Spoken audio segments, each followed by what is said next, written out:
And welcome back to another episode of Dollars and Dragons. And today we have with us Knox. Knox, if you'd like to introduce yourself to our audience here. Hi, I'm really thankful that you brought me in today. I'm excited to be here. My name is Knoxweiler Ignatius Burf, and I am an artist and a creator that lives in Los Angeles. I'm the creative director for Hunters Entertainment and a content creator through the Scabby Rooster and other venues. Yeah, and some people might know you first by your appearance and performances involvement with Geek and Sundry. What was that like, and is that the first thing that you started in that space, or did you come from a different background prior to Geek and Sundry? I actually started out, I was in Los Angeles from Chicago. Well, I was kind of brought up in the Chicago area. So I moved from Chicago into the Los Angeles area and immediately started working in the film industry. And so I'd spent a lot of time around studios and around a lot of film sets, a lot of TV sets. And I had kind of created a close network of friends through a small communal for theater that I had spent a lot of time with. And that was called Dungeon Master. And Dungeon Master was an interactive that was taking place in Los Angeles for many years. It actually started in Chicago over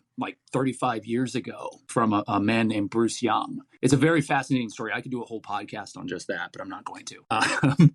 Dungeon Master is really close to my heart, and it was an improvisational show. It was Dungeons and Dragons way before the 5e hype kind of like brought Dungeons and Dragons back into the forefront with Stranger Things and all of that. But some friends and I would do this show, and it was kind of filled with a lot of voice actors and a lot of talent, the voice acting industry. And again, this was also kind of before voice acting kind of like hit its full swell. I mean, people were really excited about video games and interactive entertainment, but it hadn't, no one really understood what it was. And so the show was this kind of odd duck that we all love. And we would get together and we would be the monsters and the NPCs and the minions within a dungeon. And then 6 individuals out of the audience would be chosen to be the adventurers. And they would come, and the whole audience was wild. They were, we would have like 50 to 60 people, and we would think that we were on the top of the world, and that was great to us. Those were magical days. But those 50 or 60 people would come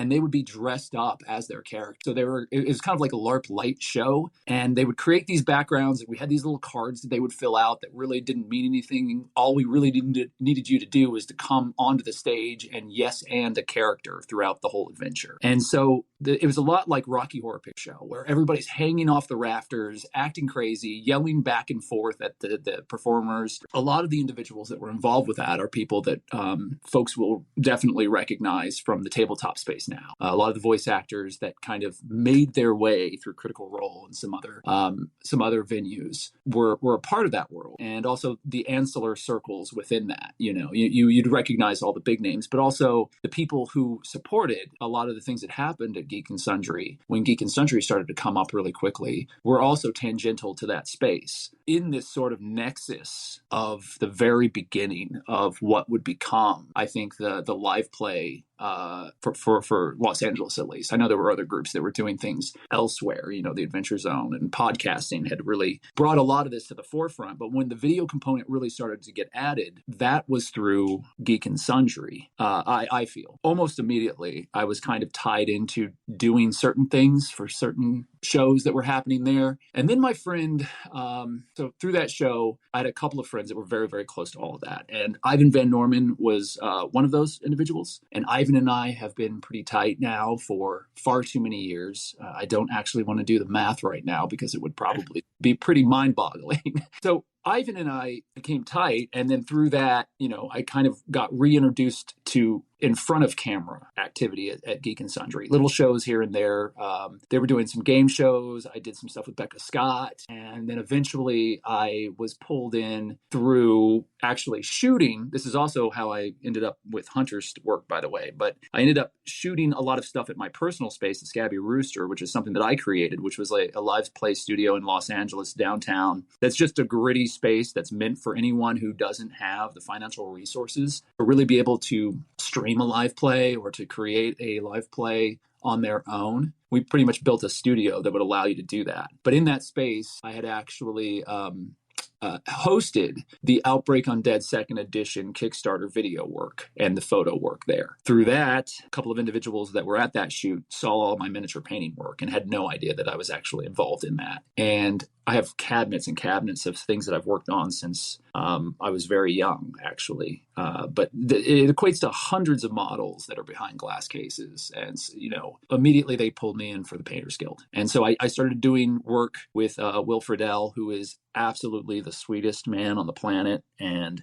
super encouraging and really in a lot of ways an outsider to the gaming space, and he'll be the first ones to say it. But being an outsider, though, he brings a really interesting perspective to everything that he was involved in. And so we kind of became fast friends, and I kept working on that show for the seasons that it went on. But as Geek and Sundry started to dovetail, helping Ivan with We're Alive Outbreak Undead. And that was a really amazing show with some amazing elements. The only show that I feel like Geek and Sundry did in that period that was even more innovative would have been Dread. What was done with Sagas of Madness was, in my mind, where the space is going to be in 5 years. I don't even think that there's anything else out there that can replicate it right now. And I think that's kind of sad. But anyway, produced a lot of miniature sets for We're Alive Frontier, and had kept talking to Ivan about, what was coming next and what was going on. And he had mentioned to me that they were in need of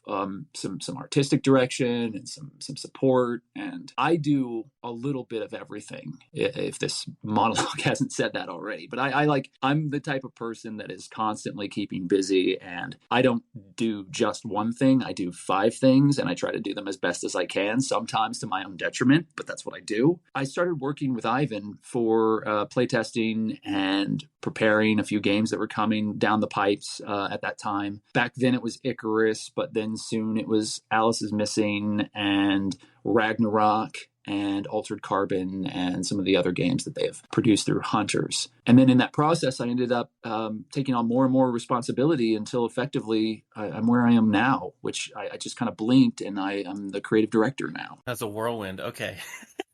Well, you asked the question, Frank.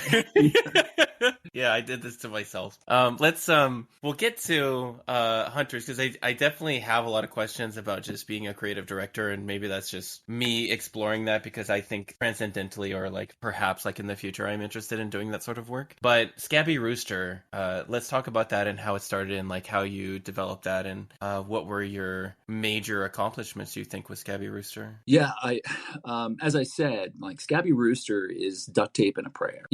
There are a lot of studios out there that have pushed themselves to the point where they look really sharp now. Years ago, when this all started happening on Twitch, there was really only one type of streamer, where you had the video game stream, and even then, the idea of online gameplay, even through Roll20, hadn't really hit its stride, and a lot of people weren't doing that yet. And it was during that time period, I really wanted the little bit of money that I was able to kind of squirrel away and put it into a space that gave me the same feelings that I had when we were doing the Dungeon Master show. I wanted that community theater space. I wanted that open, accessible sort of creative hub where people could gather together and be able to throw things at the wall and not be worried about numbers or, financial backing to a certain point or anything really, other than just getting together, having a good time, and putting something out into the world that you were not trying to do it for any other real reason. That's where the idea kind of came from. And I live in downtown Los Angeles, so it's an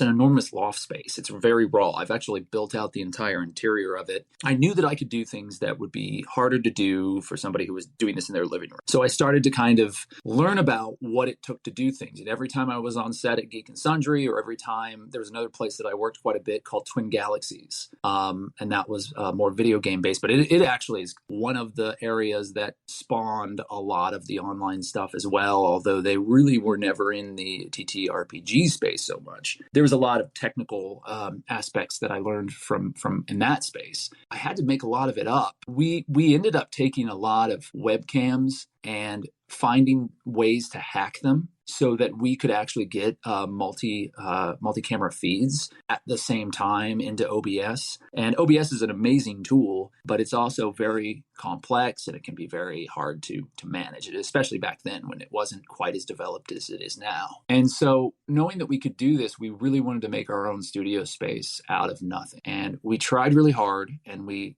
came up with something that I'm pretty proud of still. And we started to do a couple of shows. Wanted to run a D&D game with my friends for the longest time, and we ended up doing Total Party Kills, and I pulled in a lot of the Dungeon Master regulars. And Kills was a reverse dungeon crawl. That's what I've always called it.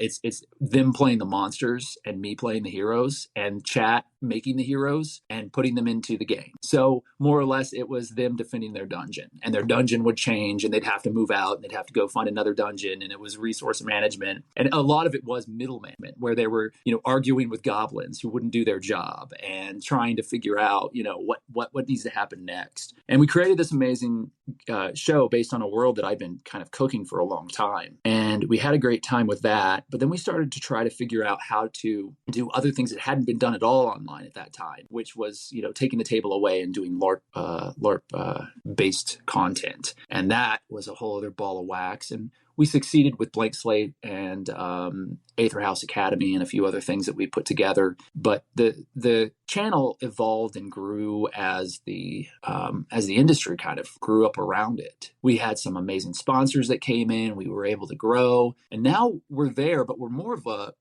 kind of a gun for hire, as it were. Like the studio, I still stream regularly, but mostly what I do is painting. But we've been using the studio for a couple of different things. I've been currently doing Outbreak Undead. We did Project Nero. We just finished our third season, and that is currently actually airing on Pixel Circus, even though we're filming it at the Rooster. It's one of those things that, I think it's difficult for a lot of people to see, how do these relationships form? But then the way that you explain that, obviously, you're involved in, the proximity is there for you to have the studio and then, be in the same area as all these other creators. But for you, and bringing up Gabby Rooster, how long do you think it was before you had a regular audience? Was it right away, or did you port it in from some of your followers otherwise, or did it take quite a while to kind of grow the audience to where it was something where at least the lights were being paid for? Yeah, that's a great question. It was a learning experience. And again, you have to remember this was quite a few years ago. But when I started out with the Scabby Rooster specifically, Geek and Sundry was at their stride. I think this was 2013. So this is when Critical Role is just. And so we had started kind of duct taping all this together and trying to create this communal space. And the first time that we streamed, I had done a lot of old school, and it's not the way that I would ever do this again, but I did it the same way I would do a stage. We were writing emails, we were sending things out to people, letting people know when it was, grabbing our friends and family and saying, hey, you got to come watch this thing. We're trying something new. It's like a stage show. We're going to do it, but it's playing D&D. It's going to be live. And the first time we streamed, we had 350 people. Yeah, I know. Well, wait.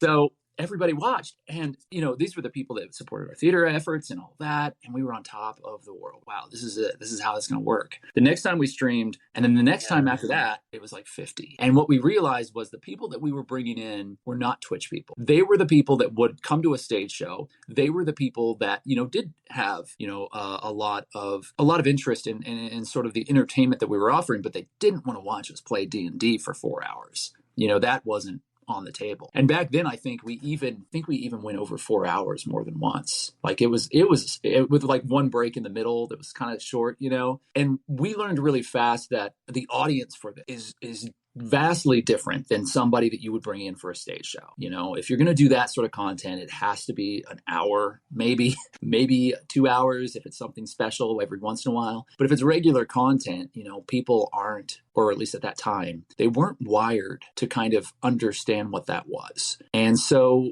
we went about it all wrong. But then as the years went on and we kept trying different things, we found our audience on Twitch, and we found people that really supported us and kind of kept the chats alive and things moving. Recruited other people. Hey, you got to go watch this thing. We did the social media blitz, and we really leaned into every tool we could find and tried a lot of things that didn't work. And frankly, it just took years to kind of get it right, to get the mix right. Anyone who's coming in now has it a lot easier because there's been a lot of experimentation that's happened that's kind of helped people understand kind of what direction to go into. And not to mention now with the virtual tabletop tools that are available to people and the video tools that are available to people, it's been a short period of time, but I think people easily forget how big of a swing it's been in the technological world between then and now. Like, these things were the things that we dreamed about having. You know, we dreamed about being able to do this online consistently. Roll20 existed. I mean, Roll20 has been around for a really long time, and I love them to death. But the growth of the VTT has exploded, especially in the past like 3 years. And the tools that people have available to them, the things that they can do to create a beautiful stream. The same thing with OBS and Streamlabs or whatever tool people are using to kind of create these streams, not to mention Zoom, Google Meets, Discord. These technologies have grown up around us that we've been able to utilize in new ways. And there are some really innovative individuals that have been in what I call the independent scene of this world. And that's silly because the whole scene is independent, right? But there's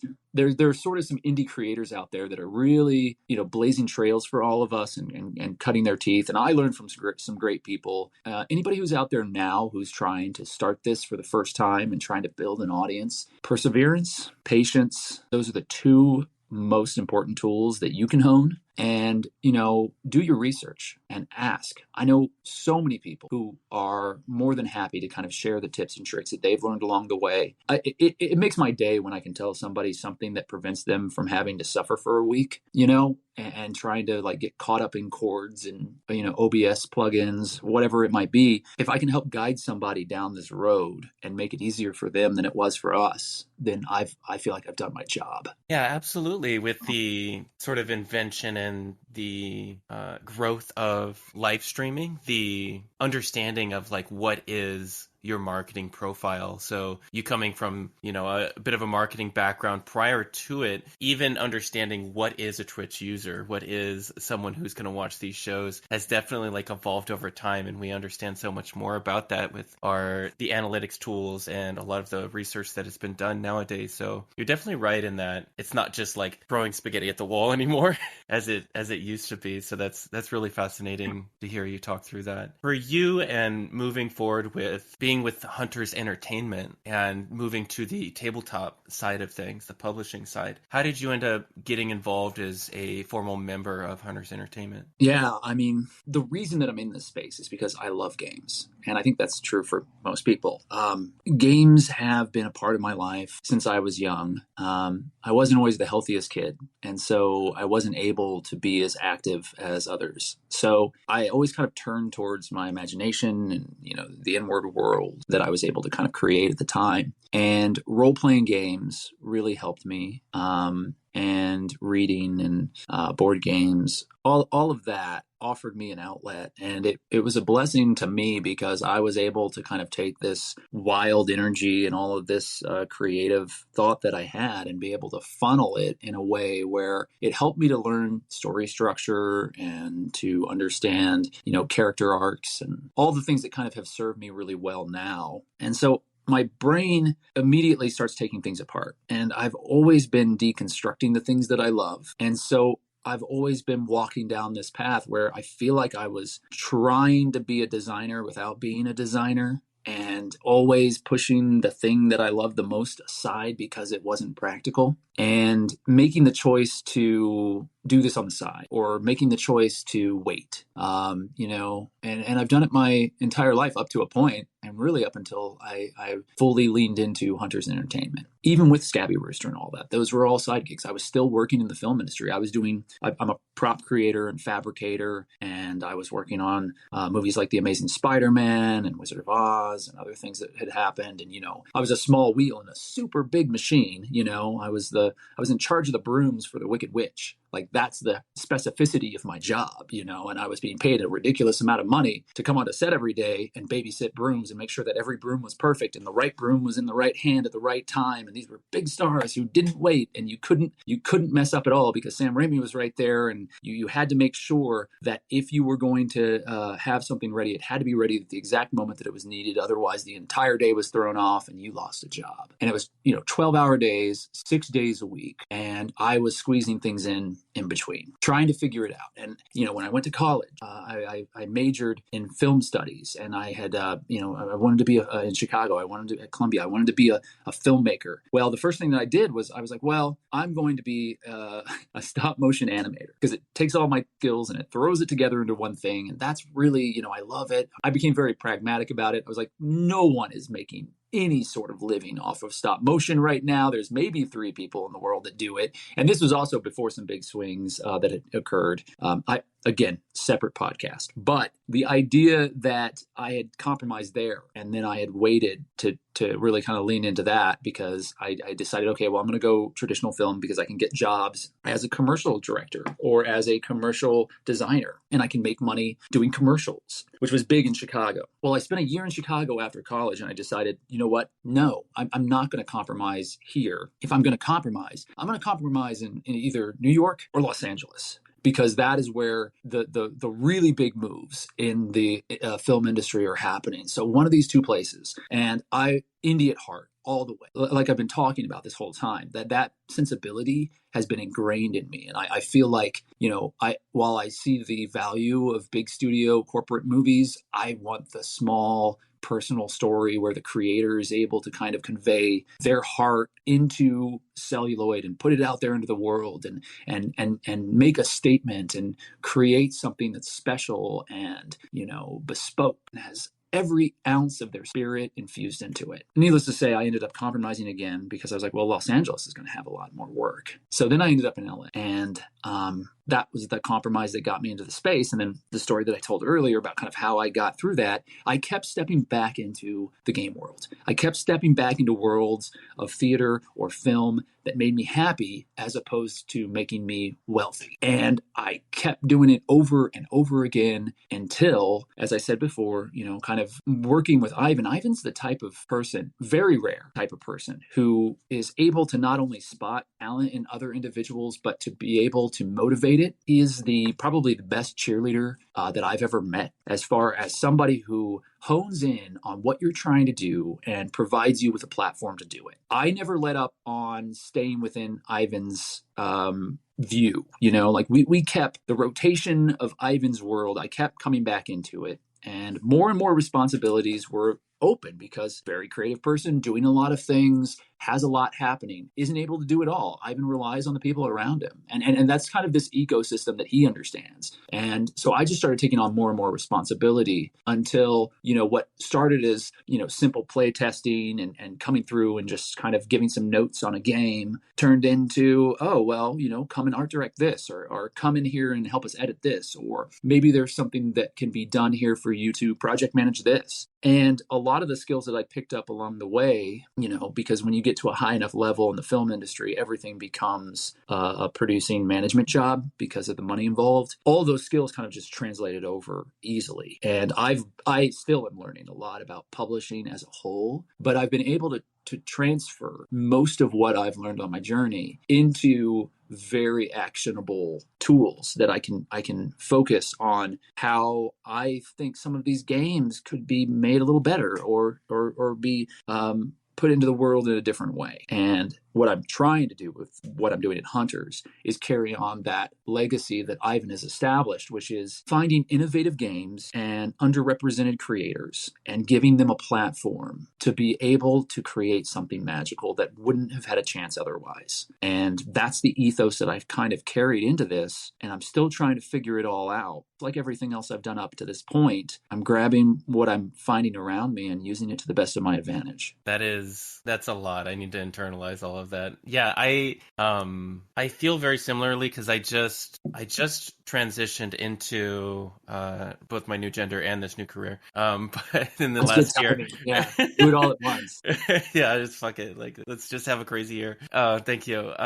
But yeah, when I left the military, I said something very similar to you. Is like, I'm done compromising. I've done all this stuff. Like up to this point, like I was over a decade in the military, and then when I transitioned out, I was like, I'm just gonna do what I want to do, and it ended up being tabletop and moving into this space now. And a lot of the time, I found as the project manager for the Vineyard, like I can write something and have it like be good, but it's really just one perspective. And I found so much joy in finding all these different collaborators and these writers and artists that will look at my idea and they'll say, I want to do it this way and make it unique and like bring more color and life into it from their own life experience. And I've just found that to be so honestly addictive. I fucking love it. And I am going to keep making games this way and like keep putting out products like that. I really enjoy the team element of creating games and like game design and that. So yeah, all that to say, I hear you.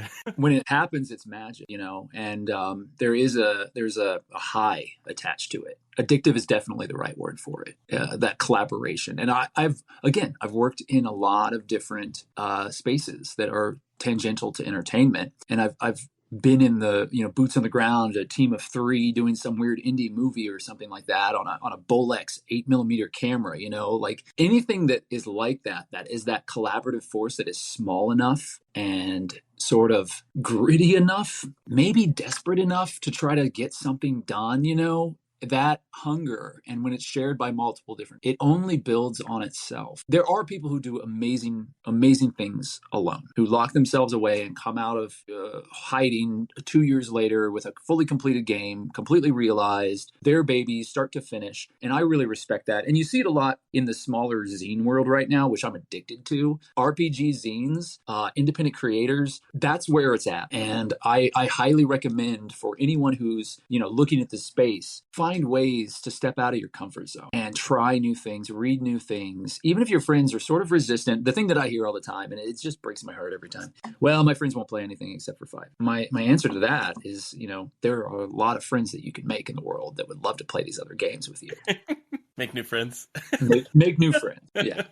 You can never have enough. Yeah, absolutely. I find in my experience as a pro GM, a lot of the time, my players, my community, they don't care what I'm running because they know, like, and trust me. They like to play with me no matter what I'm running. So I've introduced a lot of people to various different systems and games and campaigns and stuff. Unfortunately, it just doesn't bring people in the door as much as D&D does, because it's very hard to compete with that marketing, that immense just dragon marketing that's taking place for the last however many years, especially with the explosion of 5e. So I wanted to ask about your day-to-day just as a creative director, and maybe it's more like a week-to-week for you, as far as like when you put your time in. I'm very curious about that because me as a project manager, and whenever I get someone like yourself in front of me, I'm very curious about how it is that you structure things. And that's very much a nerd question, but that's what this podcast is. It's business nerdness. I love it. Do you want to ask the question, or are we going to consider that the question? Because I'm okay with that.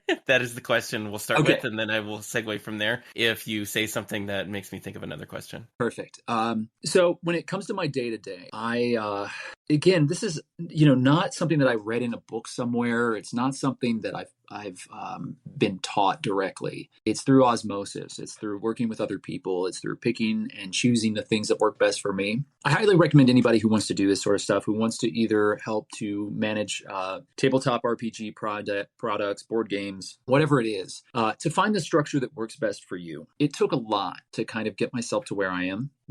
As far as organization, I'm a deeply creative person, but I think that organization has been the thing that I've had to become very disciplined with. And, no matter how much of a free spirit you might be, there's really no reason for you not to put some discipline into your life. And I understand that, many of us are neurodivergent. Many of us have other restrictions that would prevent us from being able to fully lean into certain organizational methods. I think that those things all have caveats that allow us to find some system that works for us. So again, I'll always lean back to the thing that I said at the beginning, which is find what works best for you. This is what works best for me, and I'm certainly not saying that anyone needs to follow this, or if you don't do these things, you're a failure. Whatever works, works. But my day is a very strange tapestry that I've woven together based on all the different things that I'm doing. And so usually what I do is I start meetings in the morning so that I know exactly what needs to happen with different folks from around the world. That's another great thing about this industry, is that you're not tethered to an office in one city. You're working with people from all over the place. And if you're doing it right, in my mind, everyone is remote and is working in their own spaces, but also coming together in a regular meeting schedule and offering up whatever perspective they've gathered from whatever part of the world they're in. It's so amazing how much we can expand the tabletop world based on our now access to people from everywhere. And so you have international teams. You have teams from every background culturally that you could imagine. And that just makes, I think, things richer, and it gives things more depth automatically, no matter where somebody's working with you in. I start my day with meetings, and I try to line up at least two different types of meetings. I always try to have a meeting that is standardized on separate days of the week, because I want to focus things on certain days. Mondays are kind of a catch-all for me, which allows for me to sort of facilitate other people's schedules. So I'm usually spending just Mondays in meetings, and those meetings are usually online. They're usually organized in a way that allows me to talk to not only people internally, but partnerships. And at least for Hunters Entertainment, we have so many collaborators. We have so many individuals that we're working with. It's not just the creators who are making games, it's the other companies that we want to work with, because I think a good indie brand is constantly looking for new inroads to work with other people, to boost up other groups and to be boosted up. And I think that we all within this industry are stronger together than we are separate. It's a mentality that you don't really find with larger companies who kind of feel like, well, we have everything in-house. This is what we're doing. We do not step outside of these boundaries. We don't talk to other groups. We already make dice. We don't talk to dice makers. We already have X, Y, and Z thing that we manufacture. Why would we include other people in this conversation? Mondays are full of meetings that are either set up for conversation between team members who might be on certain time zones or other situations where they weren't able to kind of get to things. Because while I do a little bit of work here and there, I try to manage, personal time against work time. I'm a bit of a workaholic and I do so many different things that it kind of allows me to be able to do all those things. But I do try to at least go radio silent Saturday to Sunday so that I'm not contacting other people. It might be my own insanity that I spend all of Saturday, editing something or working on something or trying to put together a proposal or, working on a Kickstarter. I might do that to myself, but I'm not going to have anybody else dragged into my madness, unless that's kind of our arrangement. Sometimes people want a Tuesday to Saturday kind of. So Monday is usually the catch-up day, and I space out meetings. Most of the time, it's just me keeping track of my internal punch list. I call them punch lists. I don't know what other people call them, but it's effectively a to-do list, things that need to be taken care of. And I try to have priority orders. OneNote, Asana, any of these programs, find the one that works for you that is going to allow you to list out everything that you're working on and the priority of those things. Being able to just see that helps me to prioritize and to make sure that I'm not getting sidetracked on something that is not crucial for that period of time. But while I do this, and Friday, we were talking about this a little bit before we started the recording, there's a tactile sort of need that I have as an artist to have a little notebook by me at all times. And this notebook is just a little, small pocket-sized sketchbook. And I filled with weird little scribbles and notes and drawings and thoughts that I have. And usually every 5 pages, I put my punch list for the day. And so I always have like what I'm supposed to be doing on the day, so that if I'm sitting there taking notes or if I come up with an idea and I start, writing, I'm reminded of where my mind needs to be. I use those things as touchstones that kind of guide me through my week. Each day after Monday, I try to have a theme set to it. So, recently Tuesdays have been live streamed. So on Tuesdays, we have been doing production for Outbreak Undead, Project Nero. You can find a lot of this on YouTube right now. You can go to the Hunters YouTube website and you can catch up on our original run. Our original run, I'm so proud of. It was during the heart of the pandemic. It was our cathartic sort of release from all of the nightmares that we were surrounded by in real life. And we created nightmares in our imaginations about a viral outbreak, about zombies that kind of let us understand the period of time that we were in.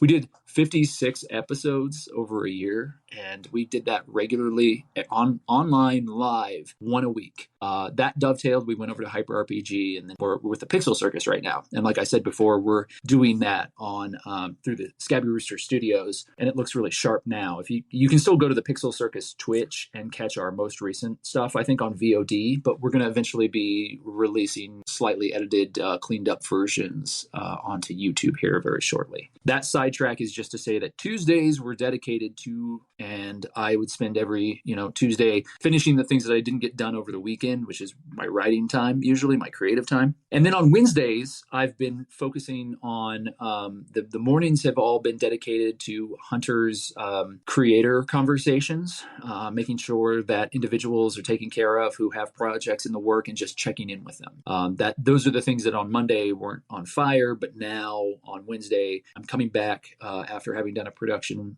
schedule and finding those creators that have been a little bit quiet, checking in with them, checking in on art assets that are coming through for different books. So I'm doing my personal promotional work for my miniature painting and making sure that I'm also spending time in the paint chair, honing my craft and, usually Twitch streaming or doing something else, video creation wise to kind of promote myself or one of my sponsors or something like that. Thursdays through Fridays are all definitely more focused on the technical side of whatever books we're working on and about the promotion of those things. So Friday is the promotional day that I spend because we want to make sure that the marketing department has everything that they need for Kickstarter updates, which is a big thing about Hunters and about how we manage a lot of our brand. We are a Kickstarter company. We use it as a pre-sale device, and we use it so that we can raise funds to handle the very expensive development costs. We believe in doing our best to pay the people that are involved in our products as best as possible, giving them reasonable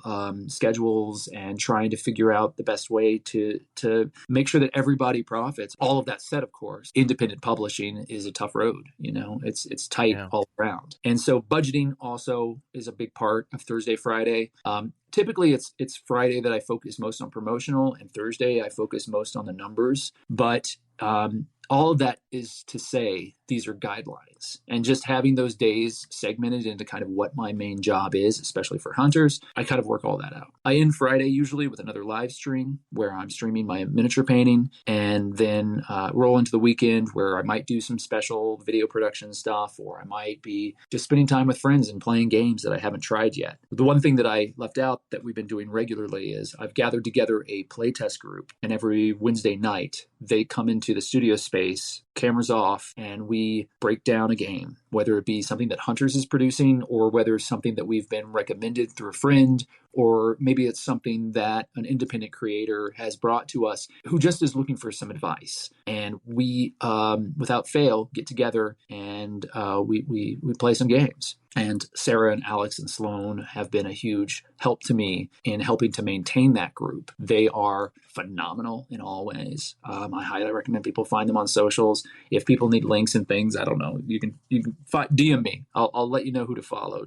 No, really... I know all of them, and I will link them. I actually worked with Sloan pretty frequently. As a matter of fact, they were my graphic designer pretty much for almost all of my projects, including the Vineyard now coming up. They're going to be the layout person, and then Alex is a contributor on the Vineyard as well. And Sarah, I've kind of I've talked with briefly before, but haven't had any personal relationship with Sarah. But yeah, I've received one comment about you from Sloan. It was just like, I don't understand how Nox does as many things as Nox does. But that's all that I knew about you pretty much personally coming into this, was telling that to me.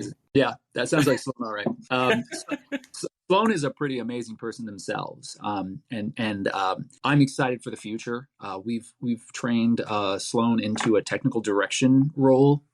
Sloan is a lot like I am. It's sort of a person who's able to do a lot of different things and do them well, and try to like figure it out. You know, maybe master of none, but like definitely able to do whatever you need in a pinch. And amazing artist and just a creative collaborator. And so I'll give you the scoop right here. Both of them, Alex and Sloan, have been hired into Hunters, and they've been brought in to do additional work for us. And Amazing. I'm so yeah, excited for them. Oh my God. yeah, Oh, they're that's so totally exciting. right now. Yeah. So, I mean, Alex is a rising star, I think, in the TTRPG scene. I'm excited to see what he comes up with in the future. His brain is pretty spectacular as far as breaking things down and understanding how things go. I have like 30-year in the industry designers who have received Alex's edits for copy editing. These are amazing. These are the best edits that I've received. And, you know, Alex just sort of has what it takes and the mentality of both organization and creativity to go pretty far with all this. And then Sloan, like I said, is an amazing artist and a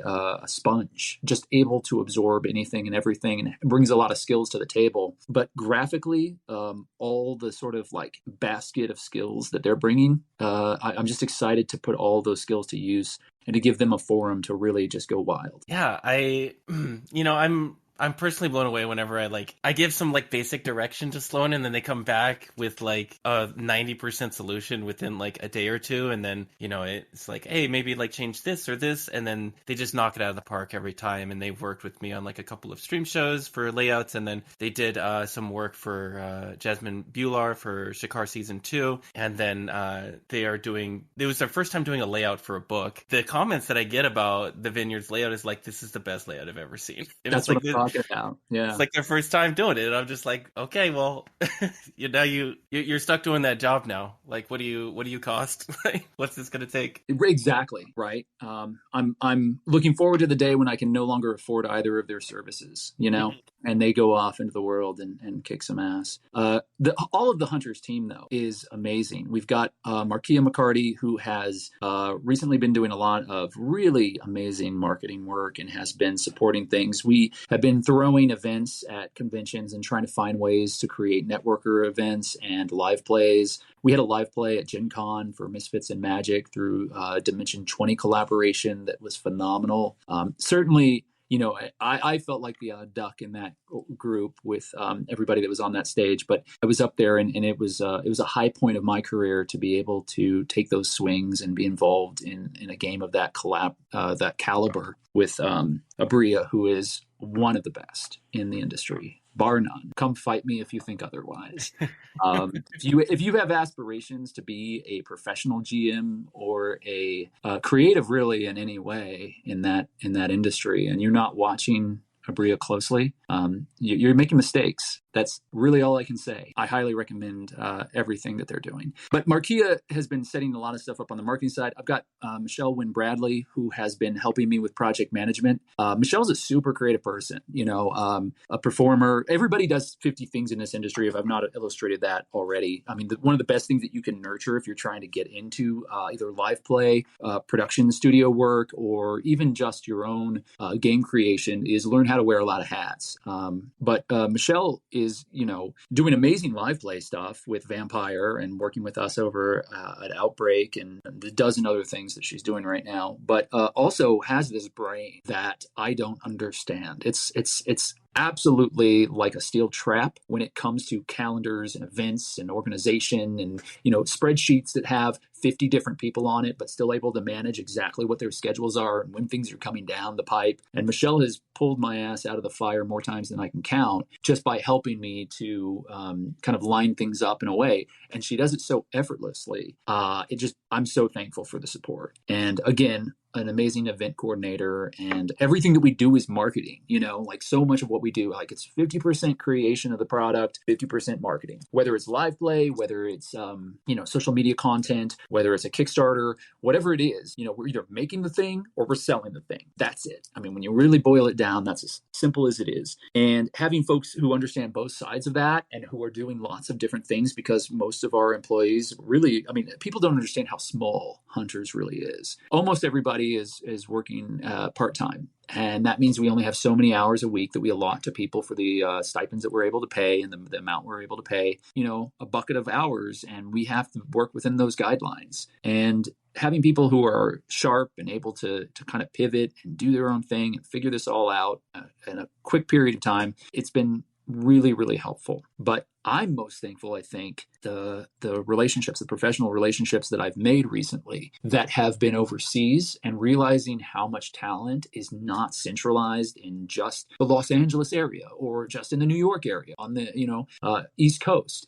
It really is a global industry and a global community that's rising up now. And with where we're at technologically and sort of evolutionary pushes that have kind of put us into this place, being this amazing indie petri dish where almost anything could be done if people have the dedication and the focus to be able to do it, it is really the golden age. And I encourage anybody out there, roll up your sleeves. Don't wait, and start making things right now. Nothing is holding you back but yourself. Absolutely. That is the dream for me in 2023. And the goal that I've set for myself is part-time game studio where I can part-time pay like 2 or 3 people, on staff. And then we're still contracting out for writing and art or whatever. But having those key players and developing that studio that way seems to be a winning formula for you all. And I'm very happy to just sort of observe what Hunters Entertainment is doing. It's really, I don't know, maybe it's just nice to see the small team mentality really succeed in gaming when everything that we hear about it, especially is like big corporate in video games. Yeah, it's tricky. I don't want to say that, corporate design doesn't have a place. There are reasons for it, and there are people who are making amazing things. And if it wasn't for Dungeons and Dragons, I don't think the indie groups would have any traction whatsoever. We would all be starving. And so it's weird to kind of try to find that balance. Whatever works for you, right? And I certainly recommend that people still play Dungeons and Dragons and enjoy it, and go out there and play the games that you enjoy. Support the games that you enjoy, even if it's Hasbro.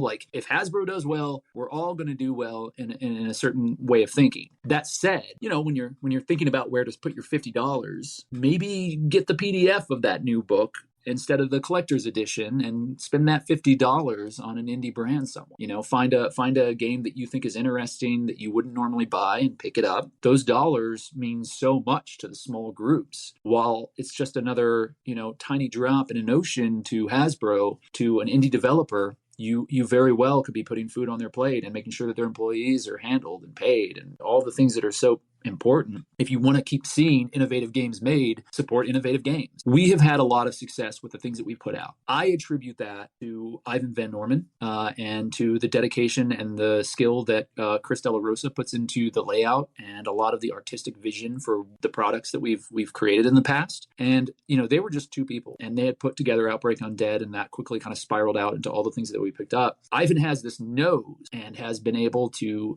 pinpoint some really amazing creators. Through my time with Hunters, I've become close friends with Banana Chan and Spencer Stark and so many creators, Doug and John from the Kids on Bikes line. These people know what they're doing with indie design. And a lot of that had to be hard earned because, again, at the time when these things were rising up, people didn't really know. But no one was giving certain creators a shot in the space because either they didn't see the commercial value in it or they didn't believe that anyone was going. I think that it takes a very specialized set of skills to be able to find and nurture those creators that I can prove to be half as good as Ivan is at it. So if anyone is listening to this and you have a game and you feel like no one else is listening to you and you think that it's going to change everything, DM me. I'm wide open. You can find me on the internet and I would love to talk to you. And at the very least, I'm going to give you advice about your game. I want to play your game. I want to know what you're creating. I want to know what you're trying to do. And I'll be real honest with you, but I'll be very, very respectful of your time. But I want the industry to continue to grow. And we've had so many successes. Most of our games are any award-winning games. And I don't know any other small independent creator that can say holding on to so many IPs that have actually been hugely successful the way that our games have and still be what is effectively a 6-person team. There are groups out there that have been funded that are doing amazing things, great things, but there's a lot of notable brands that are being used to kind creative push games. And I don't hate that. I mean, everybody likes to play the game of the movie that they know, right? I think that the real strength in the design space isn't in those IP turnaround games. And again, I'm not besmirching them. They're amazing. I play them myself. But what I think more often than not, the idea becomes bigger than the design. It should be the other way around. Your design should inform the idea. The idea isn't essential. You have to have it. But once you know what you're trying to do, you should immediately start thinking about how you're going to do it. And what are you offering to the space that's going to kind of make people think differently? Because we, as game designers, are constantly trying to find the way to hack the human brain. We're trying to find ways to subvert expectation. It's like being a good comedian, or if you can tell a good joke, you know that it has a certain cadence to it and the punchline is going to make you rethink everything that's come before. And I think good design does a lot of that, where, you're expecting one thing, but you come out of it discovering something new, something you weren't expecting, and walking away from the experience thinking about that thing. I guess I've kind of gone off on a tangent, but what I wanted to end with on this one is just to say that if you are a designer and you're out there and you believe that you have something special, start playtesting it. Don't wait for a company to come by and to offer you money. Don't think that you have to remain solo in this endeavor. The best thing that you can do is put it in front of other people and really listen to what they're saying. That doesn't mean that everybody who has a note about your game is going to be accurate. If you hear the same thing multiple times, really pay attention to that. And have a standardized questionnaire that you're asking people so that they know, or so that you know rather, your data is at least controlled in some way. Everybody's being asked the same thing. And one of the best questions you can put on there is, how much fun did you have? And then rate it from 1 to 10. And then how often would you play this game? And then ask open-ended questions that don't have a number system attached to it so that people can put in their own thoughts. And then and make sure to communicate to your playtesters that you're not looking for any favors. You want them to be honest. You want them to be clear that feelings are not on the table here. This is about the game. And if the game isn't enjoyable, you want to know that. Let's shift to talking about Arcane Arts. I want to get into this. I want to talk about your process and how this came about. Yeah. I didn't expect to be here. I am, like I said, the whole miniature, we've talked a little bit about my journey through Geek and Sundry and in the live play space. I didn't start with dragons. My gaming career started with miniature painting. There was a game store that was in the little town that I was raised in. I was a military kid, but my father left the Marines, and we ended up more or less living the majority of my childhood in a little town in Indiana. This town had a game store, and it was called the Wizard's Keep, and it was a basement, and you would walk down these long stairs, and there's a huge row of books, tables full of miniatures, little sets and all that. And I was a very creative kid with all this artistic energy that hadn't been focused anywhere. And I was just trying my hand at theater, trying my hand at, the traditional arts and painting and drawing and, replicating comic books and things like that. And, I was pretty young, and I was immediately drawn to figure painting. The idea that these little models could be built and then customized in a certain way, and that you could paint them any way you wanted. And the tactile focus of putting something together, painting it, and having something finished at the end of whatever painting session you'd spent time on would allow you to have a tangible reward for your work, right? At the time, of course, video games, all that, you would play a video game and you'd get to the end of it and you'd have the experience, which is completely valid. But for me, I was really attracted to the idea of walking away having built something, or having made a physical thing out of whatever that was. So I immediately started to save up money and buy miniatures and paint miniatures, which, depending on how you go about it, is not as expensive as people think it is. There's a bit of a misnomer there. There are, especially now with 3D printing, there are ways that you can be very, very frugal in your miniature painting. But of course, there are some very high-end luxury brands that become very expensive and are cost prohibitive. I understand that. But I was building, dragons and setting scenes and, really proud of all that for years, really. And then when I kind of got into like middle school, I started to talk to my friends about this. because it had always been just a solitary thing that I did and no one understood it. And I was called a Satanist on multiple different occasions. But I realized that these things had more of a use than just for war games. And I sort of knew that because I had seen the books. I looked through the books. I actually owned some of the books because I like the art in them. But I started to play games with my friends. That just kind of informed what I was doing with the miniature stuff anyway. Years go by and I just kept going. I never stopped because it was always sort of my safe space. It was always what I did to relax. It was always the kind of thing that I did to turn my brain off and to meditate. So I would pick a model, put a model together, paint a model, give it away, do something else with it. I really wasn't functionally using it. And then when I started to really lean back into my role playing, I started to customize things for games that we were playing and focusing all that in. And I had always been kind of involved in the wargaming scene. I do play war games. I do enjoy them from time to time. I don't do it as much as I do the role-playing stuff, but I still enjoy them. There were some skirmish miniature games that I got attracted to. Necromunda has always been a big one. Mordheim is my favorite game of all time. And these are games that have story attached to them. So there are charts and things like that that tell stories. And as I've gone through the years, I've realized more and more that these two groups are not so separated, that the idea of what you use miniatures for in role-playing and what you use them for in wargaming, it's very closely linked. And in fact, if you look at the history of Dungeons & Dragons, it started out as a game called Chainmail. And, Gygax and the whole team out there in Wisconsin, when they created all this, they were playing war games and trying to find new ways to play war games. That's how this whole role-playing thing kind of came back up. And slowly, the more complicated unit regiment mentality of like this army is fighting this army turned into this character is fighting this character. And the story started to come out more and more. And I feel like what I did with Arcane Arts, this long way to get us to this point of me saying Arcane Arts is meant to be a book that bridges those spaces and creates something mainly for the people who are looking for a way to enjoy the miniature painting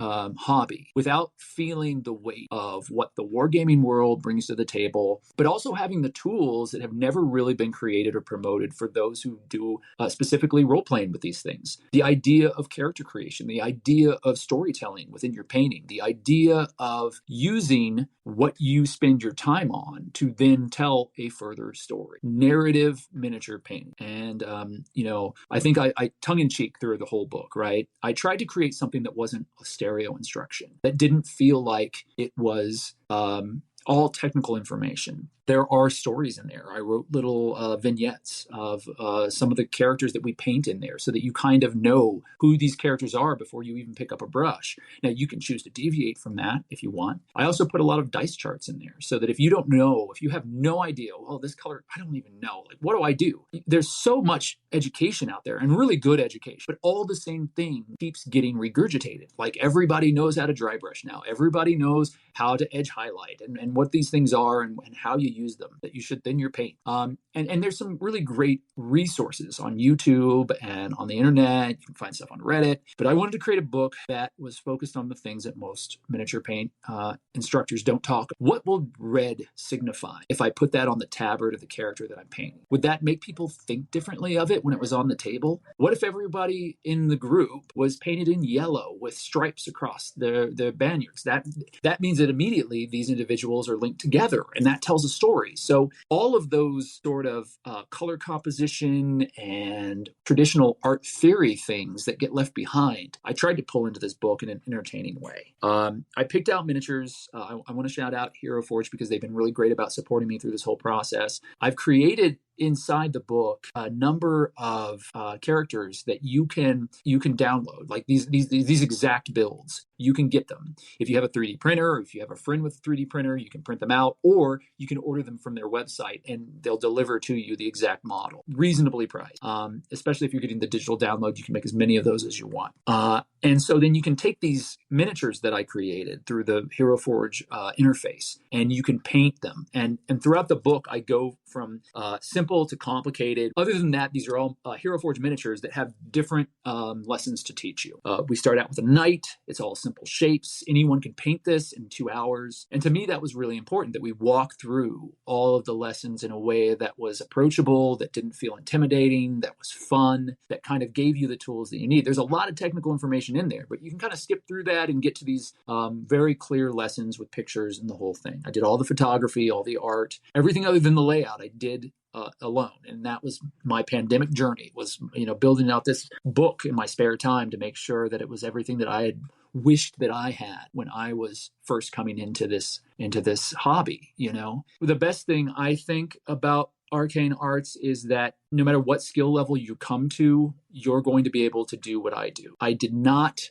spend 18 hours on every model that I show off. I did exactly what you see. 2 hours of painting, and you're going to be able to pick up the model and do the same thing, if not better than I did it, because I was distracted when I painted these things. But I didn't hold off, and I was like taking photos. You see exactly what I was creating. It's not my best work. It's not work that I would install into a competition by any stretch. But if you read all the text, that's exactly what it's teaching you to do. These are playable models that you're going to be able to replicate and do in just 2 hours. I feel like one of the biggest disservices that the miniature painting hobby has done to potential hobbyists is to put this box art on the front of their products that has 30 plus hours of painting attached to each little 28 millimeter figure and saying, you're going to be able to do that. Well, yeah, you might be able to do this, but it's going to take you 5 years of training, and then you're going to spend 30 hours painting one model. Is that really the use of your time that you want? Is that what you're looking for out of this hobby? And if it is, more power to you. Go off, become a competition painter. I will be the first one that ogles at your amazing work when it's done. But I think that most people who are trying to get into this casually want some sort of guidance that isn't going to feel like an attack on their abilities. Because when you are discouraged right out of the gate by the hobby, you're not going to continue the hobby. You can do this. Anyone can do this. It doesn't matter. Anyone with any skill level, with any ability level, can pick this up in some way. And all you have to do is just follow some basic steps to kind of get you onto the right track so that you're not frustrated by the process. And then after that, it's a creative endeavor, so you can do whatever you want. The road is wide open. And I hope to give people the tools for that. I hope to entertain them while they're doing it. Arcane Arts means a lot to me. Number one on Amazon for miniatures right now. You can check it out. If you want to actually purchase the book and you're interested, I do have Amazon affiliate links that are attached to my Twitch channel and some of the other things I do. You can go to my Twitter, and I've got a link to it right below my profile. That does help me out a little bit. It throws some pennies in my pocket, but the more important thing is that it helps me to keep track of sort of who's buying what and where it's coming from, because I get these little analytic reports, and I like keeping track of that. So if you're interested, let me know. If you enjoy the book and you pick it up, please get a hold of me. And I have a lot of video content that I'm making because, again, as we've been talking about, I don't feel like, publishing is only one thing anymore. I feel like it's a multimedia experience, and I hope to make Arcane Arts that as well. Oh, okay. Yeah, I'm going to get those links for you so I can put those in the show notes. Thank you so much for coming on the podcast, Knox. Did you have anything else that you wanted to talk about before we wrapped just Arcane Arts? Well, I do want to say that on February 14th, we are starting a new Kickstarter. It is for Silent Falls, which is the Alice is Missing expansion. This is going to be an additional set of cards, almost the same amount of material that you got in the core box, to be able to change your game up and to do something new that we haven't offered in the past. Spencer Stark has worked tirelessly, his typical set of very rigid processes to make sure that this is a true expansion to the game and that it doesn't detract anything. You could never pick it up and it would be fine, but if you want to add new elements, if you want to have new suspects and new locations and all of that, this is going to be the expansion to pick it up. But as we always do our Kickstarters, we want to do something unique, fun, and original. So what we're going to be doing is offering what we're calling ephemera from the world of Silent Falls, meaning that we're going to be offering up different tiers of ancillary material that you can pick up to add to your character creation process for the game. And each of these things is a physical from the world of Alice is Missing. So it might be a friendship bracelet with Alice's name on it. It might be a soda top that has a soda brand on it. It might be a train ticket or a small ring or something like that that has some significance to your relationship with with Alice, and you're going to be able to add that into your character creation process. And everyone at the table is going to have an envelope that they're able to open. And that's going to offer them something that they get to add into their character relationship with the character of Alice and to have in their hand while they're doing this game and texting. We all believe that this is a very unique experience that this game offers, and we love it to death. And we worked really hard to come up with a new way to play that might add something to it without detracting. And this is what we came up with. And we're really excited about the surprises that we're going to get to create for this. And we also think that it's going to make a space for every fan of Alice to sort of share images and thoughts and, hey, this is what I had. Has anybody else seen this before? Because there's a story woven into this, a story that we're going to allow all of our audience to discover together on a journey with us. And we think that the ephemera boxes are going to do just that. Banana Chan is working with us on that as well. So we know for a fact that the interactive experience that we've created is going to be, bar none, one of the best experiences that you're going to be able to find out there in this sort of a genre. So that's going to start on February 14th. We intentionally picked the date, and we are really excited to let that into the world. So please start keeping track of our social media, but we're also going to have links that are going to allow people to sign up for email notification when the Kickstarter goes live. If you want to know more, you can find us online. You can find me at all times through Hunters Entertainment as well. I encourage you to check out everything that I'm doing on Twitter or on Instagram. I know social media is kind of a trash fire right now, so you can reach out to me any way you can find me. I do have Discord channels on the Hunters Entertainment channel if you want to try to find me there as well. But either way, I really want to hear from people about what they like from what we're doing at Hunters. What if you're out there doing miniature painting, if you're using Arcade Arts for any purposes, let me know what that is. If you're part of a charity, or if you're doing anything to help embolden youth into this world, let us know. We love supporting charities. If you're doing live plays and you're looking for support, please reach out. Marquia is amazing at making sure that the resources are in the hands of individuals that are out there, playing the games that we make. We don't see that as a separate world. We think that anything that you're doing on Twitch or on YouTube has value, no matter how many viewers you have. And we want to support that as best we can. There are limitations, of course, but we're going to do everything that we can to make what you're doing out there creatively with our creative work as successful as possible. Thank you so much, Knox. I guess that's it for today. Amazing. Thank you for having me.